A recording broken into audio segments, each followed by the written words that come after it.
ராமநாதபுரம் மாவட்டம் பசுமண்ணில் பசுமன் முத்துராமலிங்க தேவரின் 118வது ஜெயந்தி மற்றும் 63ஆம் ஆண்டு குருபூஜை விழா நடைபெறுகிறது.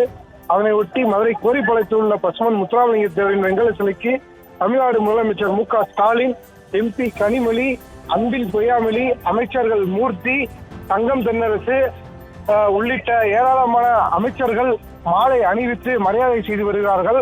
அதனைத் தொடர்ந்து தேவர் சிலைக்கு அடியில் உள்ள தேவர் புகைப்படத்திற்கு தமிழக முதல்வர் மு.க.ஸ்டாலின் மற்றும் அமைச்சர்கள், சட்டமன்ற உறுப்பினர்கள் மலர் தூவி மரியாதை செய்து வருகிறார்கள். இதனால் கோரிப்பாளையம் பகுதியில் 3000க்கும் மேற்பட்ட காவல்துறையினர் பாதுகாப்பு பணியில் ஈடுபட்டு வருகிறார்கள். தேவர் சிலை பகுதி முழுவதும் காவல்துறை கட்டுப்பாட்டில் உள்ளது.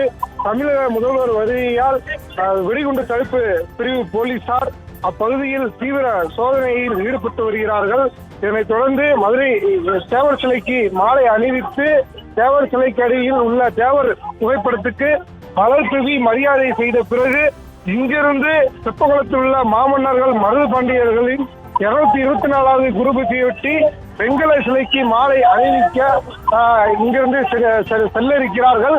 தொடர்ந்து தற்போது தங்கம் தென்னரசு, ஐ. பெரியசாமி, அமைச்சர்கள் மூர்த்தி, PTR பழனிவேல் தியாகராஜன், MP கனிமொழி, அன்பில் பொய்யாமொழி, சட்டமன்ற உறுப்பினர்கள் தொடர்ந்து தேவர் சிலைக்கடியில் உள்ள தேவர் புகைப்படத்திற்கு மலர் தூவி மரியாதை செய்து வருகிறார்கள்.